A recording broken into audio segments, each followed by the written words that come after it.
Hi, this is अरूज रज़ा सयामी और आपसे बहुत दिनों से बात भी नहीं हुई थी। फिर इलेक्शन हो गए तो हमने सोचा कि इलेक्शन में ख़वातीन की जो पार्टिसिपेशन है उसके ऊपर ज़रूर एक अच्छी-सी रिसर्च करके आपके सामने पेश करेंगे और अच्छी-सी रिसर्च करने के बाद हमारे हाथ में जो हक़ाइक़ आए वो कुछ बहुत ज़्यादा हौसला अफ़ज़ा नहीं थे, लेकिन बहुत ज़्यादा मायूस कुन भी नहीं थे। तो ये जो छोटा-सा एक वीलॉग है और आपके साथ जो हमने फ़ैसला किया कि आज लाइव बातचीत करेंगे और ये लाइव स्ट्रीमिंग और ये लाइव बातचीत का जो सिलसिला है ये आप लोगों के साथ हमारा चलता रहेगा और इसमें कितने लोग मेरे साथ शामिल होंगे, सवाल-जवाब भी किया करेंगे, आप लोगों के कमेंट्स का मुझे इंतज़ार भी रहेगा। तो जो आज का हमारा लाइव जाने का मकसद है वो ये है कि पाकिस्तान में यूँ तो हर रोज़ पॉलिटिक्स के ऊपर बातचीत की जा रही है, अदालतों के ऊपर बातचीत की जा रही है, अदालती फ़ैसलों के ऊपर बहुत सारे तज्ज़िये जो हैं वो पेश किए जा रहे हैं और जो पॉलिटिकल सियासी वाबस्तगियाँ हैं और पसंदीदगी है उसका भी इज़हार खुलकर किया जा रहा है। तो चूँकि आजकल पाकिस्तान में जो हमारा इलेक्ट्रॉनिक मीडिया है, प्रिंट मीडिया है, वैसे तो बहुत अच्छा काम कर रहा है लेकिन कुछ ऐसी चीज़ें हैं जो उसके ऊपर डिस्कस नहीं की जा रही। हमने सोचा कि आज आपके साथ वो भी डिस्कस करते हैं, तो उसके लिए हमें सहारा लेना पड़ा सोशल मीडिया का और मैं समझती हूँ कि सोशल मीडिया जो है ये अब आपका प्लेटफ़ॉर्म बन गया है और हर वो शख़्स जो कोई बात करना चाहता है एक-दूसरे के साथ, वो बड़ी शाइस्तगी के साथ की जा सकती है, वक़ार के साथ की जा सकती है, गाली दिए बिना की जा सकती है। तो वो बात जो है आज हम आपके साथ करेंगे और मुझे उम्मीद है कि मुस्तक़बिल में भी आपके साथ हमारा ये राब्ता बना रहेगा और हम बातचीत करते रहेंगे। तो मैं आपको बताने वाली थी कि पाकिस्तान में 2024 में जो जनरल इलेक्शन हुआ है, उसमें ख़वातीन की नुमाइंदगी कितनी रही और कानून इसके बारे में क्या कहता है और कानून ने 2017 में एक एक्ट पास किया था और उसका नाम था सेक्शन 206 और उसके मुताबिक हर पॉलिटिकल पार्टी को हर उस पॉलिटिकल पार्टी को जो कि इलेक्शन में हिस्सा ले रही है उसको पाबंद बनाया गया कि वो 5% ख़वातीन को जनरल इलेक्शन में नुमाइंदगी देंगे और उनको जनरल इलेक्शन में उतारेंगे। वो इंतखाबात में हिस्सा लेना उनका बहुत ज़्यादा ज़रूरी था उन 5% ख़वातीन का जिनको जो सेक्शन 206 है उसने इनेबल किया एक्ट 2017 में। तो मैंने सोचा कि आज आपके साथ इस चीज़ के ऊपर बातचीत की जाए कि कितने परसेंट ख़वातीन जो हैं उन्होंने जनरल इलेक्शन में हिस्सा लिया और कितनी पॉलिटिकल पार्टीज़ थीं जो ये यकीन करती थीं कि उनकी जो ख़वातीन हैं उनको ज़्यादा से ज़्यादा नुमाइंदगी दी जाए और कितनी ऐसी पॉलिटिकल पार्टीज़ थी जिन्होंने ख़वातीन को नुमाइंदगी का उस तरह से हक नहीं दिया, जिस तरह के देना चाहिए था। तो मैं आपसे बात कर रही थी कि हमारी जो ख़वातीन थीं इस जनरल इलेक्शन में और जब मैं ये रिपोर्ट तैयार कर रही थी तो इसमें हमने जब रिसर्च वर्क किया तो वो रिसर्च वर्क बहुत सारी इंटरनेशनल और नेशनल ऑर्गेनाइजेशन का निचोड़ था जो मैंने आज की अपनी इस व्लॉग में और आपके साथ जो मैं लाइव बातचीत कर रही हूँ उसमें मैंने ये रखा है। तो मैं आपको बताऊँ कि पाकिस्तान में 111 पॉलिटिकल पार्टीज़ में से सिर्फ़ 30 पॉलिटिकल पार्टीज़ ऐसी थी जिन्होंने ख़वातीन को 5% नुमाइंदगी का हक दिया। और ये जो 30 पार्टीज़ थीं जिन्होंने सिर्फ़ 5% ख़वातीन को नुमाइंदगी का हक दिया, उसमें 4 पॉलिटिकल पार्टीज़ 4 सियासी जमातें ऐसी थीं जिन्होंने 4.50 से लेके 4.99% ख़वातीन को नुमाइंदगी का हक दिया। अब ये कहाँ-कहाँ पर ऐसी ख़वातीन थीं और कौन-सी ऐसी पॉलिटिकल पार्टीज़ थीं, ये आपके साथ मैं बताऊँगी कि नेशनल असेंबली में कितनी ख़वातीन थीं और किन पॉलिटिकल पार्टीज़ ने उनको नुमाइंदगी का हक दिया और इसके साथ Punjab assembly KP assembly, Balochistan assembly और सिंध असेंबली में ख़वातीन की नुमाइंदगी का रेशो क्या रहा, ये आज आपके साथ हम डिस्कस करेंगे।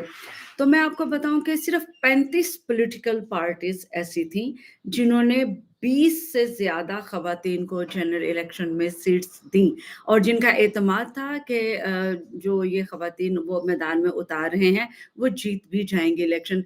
लेकिन इलेक्शन में ख़वातीन का जीतना इतना अहम नहीं है जितना कि ख़वातीन का इलेक्शन में हिस्सा लेना अहमियत रखता है। तो आज हम उसी अहमियत के बारे में बातचीत कर रहे हैं और उसके बाद जो कौमी असम्बली है उसमें 94 पॉलिटिकल पार्टीज़ ने जनरल इलेक्शन के लिए ख़वातीन को टिकट दिए जिसमें 1872 कैंडिडेट्स थीं और जिसमें ख़वातीन जो थीं वो 92 ख़वातीन थी, 92 जिसको उर्दू में कहेंगे हम, 92 ख़वातीन ने हिस्सा लिया, जो कि बनता है 5% में से 4.91%।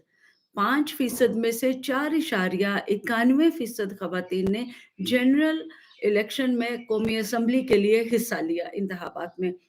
उसके बाद आ जाते हैं हम पंजाब असम्बली की तरफ। पंजाब असम्बली में तकरीबन 70 पार्टीज़ थीं, 70 सियासी जमातें।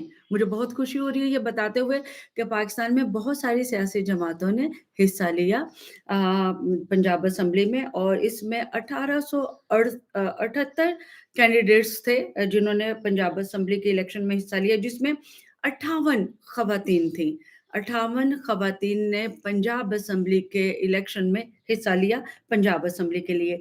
इसी तरह सिंध असम्बली में 50 सियासी जमातों ने इलेक्शन में 948 उम्मीदवार उतारे जिसमें 59 मतलब 59 ख़वातीन ने इंतखाबात में हिस्सा लिया जिन्होंने इलेक्शन कॉन्टेस्ट किया और ये बनता है 6.22% मतलब सिंध असम्बली ने पंजाब असम्बली से ज़्यादा अपनी ख़वातीन को यहाँ पर नुमाइंदगी का हक दिया।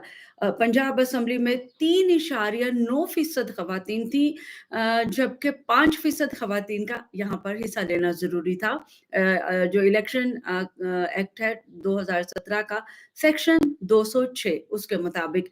लेकिन यहाँ पर सिर्फ़ पंजाब असम्बली में 3.9% ख़वातीन ने पंजाब असम्बली में इलेक्शन कॉन्टेस्ट किया जबकि 6.22% आउट ऑफ 5% कोटा जो था ख़वातीन का वो सिंध असम्बली ने यहाँ पे एक्सीलेंट काम किया।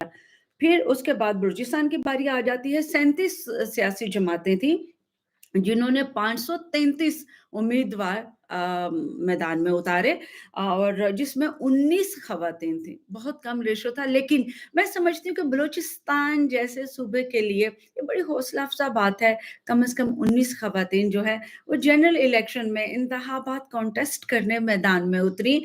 533 जो टोटल सीटें थी जिनमें ख़वातीन के साथ-साथ हज़रात भी शामिल थे उनके साथ। तो यूँ यहाँ पर 3.56% 5% में से कोटा मिला ख़वातीन को। तो मैं समझती हूँ कि बलूचिस्तान की ये जो नुमाइंदगी है 3.56% ख़वातीन की बुरी नहीं है। आइंदा आने वाले इंतखाबात में मुझे नज़र आ रहा है कि बलूचिस्तान में बड़ी तादाद में ख़वातीन जो हैं वो जनरल इलेक्शन कॉन्टेस्ट करती नज़र आएँगे। फिर बारी आ जाती है केपीके असम्बली। केपीके असम्बली से बड़ी उम्मीदें थी कि वो काफ़ी अच्छा काम करेंगी और आपने देखा कि केपीके असम्बली में ख़वातीन ने बढ़-चढ़ कर हिस्सा लिया और अभी जो केपीके असम्बली में जो असम्बली की डिप्टी स्पीकर है, वो भी एक खातून है, चित्राल से इलेक्शन लड़कर आई हैं, सुरैया खातून। तो यहाँ पर केपीके असम्बली में मैं आपको बताऊँ कि 44 जो कि 44 होता है सियासी जमातों ने इंतखाबात में हिस्सा लिया और इन 44 सियासी जमातों ने 806 उम्मीदवार इंतखाबात में उतारे जिसमें 47 ख़वातीन शामिल थीं। अगेन नॉट बैड बहुत अच्छा रेशो है 5.83% आउट ऑफ 5% मैं समझती हूँ कि बहुत अच्छा एक इनका रेशो रहा और 5.83% भी अगर ख़वातीन केपीके जैसे सूबे में आगे आती हैं तो मैं समझती हूँ पंजाब के लिए एक बहुत बड़ी एग्ज़ाम्पल है और बलूचिस्तान के लिए भी कि अपनी ख़वातीन को आप आगे उतारें। इलेक्शन में उसके और ये जो 306 ख़वातीन कैंडिडेट थीं नेशनल असेंबली की सीट्स के लिए जिसमें 11 कामयाब हुईं। इलेक्शन जीते उन्होंने और इलेक्शन जीतने के बाद वो कौमी असेंबली में आईं। मैं समझती हूँ कि ये बहुत बड़ी कामयाबी है ख़वातीन के लिए और जेंडर मीडिया इसी चीज़ को हाइलाइट करता रहेगा। इंडिपेंडेंट कैंडिडेट्स में 5 सीटें जो हैं वो भी ख़वातीन ने जीती। पीएमएलएन में 4 सीटें ख़वातीन ने जीती और पाकिस्तान पीपल्स पार्टी 2 सीटें जीती जनरल इलेक्शन में ख़वातीन की। तो ये हमने अभी रिज़र्व सीटों के ऊपर बात नहीं की, ये बात हो रही है जनरल इलेक्शन की। तो जनरल असेंबली जो सीट्स हैं वुमेन के लिए, उसमें जैसे मैंने अभी आपसे पहले अर्ज़ किया कि पीएमएलएन को 6 सीटें मिली और पाकिस्तान पीपल्स पार्टी को 2 सीटें मिली। ये बात हो रही है कौमी असेंबली की और पीटीआई जो कि सुन्नी इत्तेहाद कौंसिल के साथ चली गई थी और वहाँ पर नेशनल असेंबली में सबसे ज़्यादा जो रिकॉर्ड तोड़ा है, ख़वातीन को जनरल इलेक्शन में नुमाइंदगी देने का हक, वो पाकिस्तान सुन्नी इत्तेहाद कौंसिल या फिर जो कि सपोर्टेड बाय पीटीआई है, ये कह सकते हैं आप, उनको 21 सीटें मिली। तो मैं समझती हूँ कि ये एक बहुत बड़ी कामयाबी है ख़वातीन के लिए। इसके ऊपर आपकी राय का इंतज़ार रहेगा और मैं समझती हूँ कि अगर हम इसी तरह लाइव स्ट्रीमिंग करते रहे आप लोगों के साथ और आपके क्वेश्चन आंसर्स जो हैं वो भी आते रहेंगे, तो हमारा ये जो काविश है जेंडर मीडिया की जिसमें हम ख़वातीन के हकूक़ का भी ज़िक्र करेंगे और दूसरे जेंडर्स के हकूक़ का भी ऑफ़ कोर्स हम आपके साथ डिस्कस करेंगे, उनके क्या मसाइल हैं और उनके मसाइल को कानूनी तौर पर और सोशली और लॉजिकली किस तरह से डिफेंड किया जा सकता है। अपनी मेज़बान अरूज रज़ा सियामी को इजाज़त दीजिए। टाटा, बाय-बाय।